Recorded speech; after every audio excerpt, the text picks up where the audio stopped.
పరకామణిలో జరిగిన చోరీ చుట్టూ ఏపీ రాజకీయం నడుస్తోంది. ఆ దొంగను ఎందుకు వదిలేశారని ఒకరు, అసలు మీరెందుకు పట్టుకోలేదని మరొకరు. ఇలా ఆరోపణలు ప్రత్యారోపణలతో విరుచుకుపడుతున్నారు. ఇంతకీ శ్రీవారి సొత్తుతో కుబేరులైందెవరు? ఆ దొంగను పట్టించిందెవరు? ఈ దోపిడీపై అప్పుడేం విచారణ జరిగింది, ఇప్పుడేం దర్యాప్తు జరగబోతోంది? టీటీడీలో పరకామణి దొంగతనం తెలుగు రాష్ట్రాల్లో సంచలనం సృష్టించింది.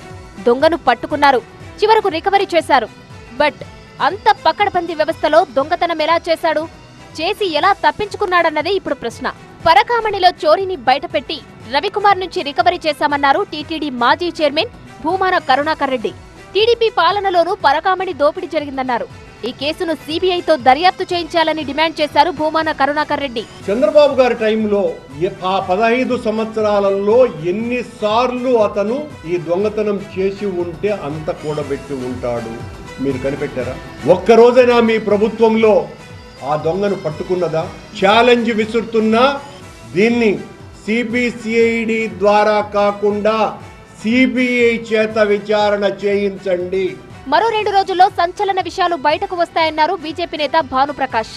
సిబిఐ దాకా పని లేదు, ఎస్ఐ విచారించినా అన్ని తెలుస్తాయన్నారు. మీకు సిబిఐ అవసరం లేదు, ఎస్ఐ స్థాయి అధికారి విచారణ చేస్తే చాలు. మొత్తం ఏం జరిగింది, ఎందుకు జరిగింది, ఎప్పుడు జరిగింది మొత్తం బయటపడిపోతుంది. దొంగతనం చేసిన రవికుమార్ పశ్చాత్తాప పడితే వదిలేస్తారా అంటూ కిరణ్ రాయల్ నిలదీశారు. రవికుమార్ 100 కోట్లు కాదు 300 కోట్లు దొంగతనం చేశాడన్నారు. దోచిన డబ్బులో వైసీపీ నేతలకు వాటాలు అందాయన్నారు.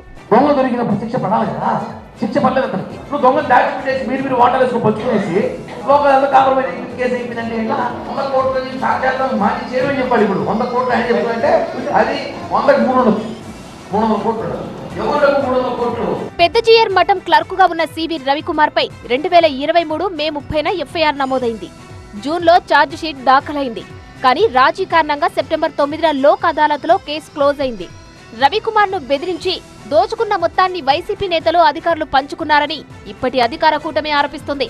ఈ వ్యవహారంలో ఇంకెన్ని లీలలు బయటకు వస్తాయో చూడాలి మరి.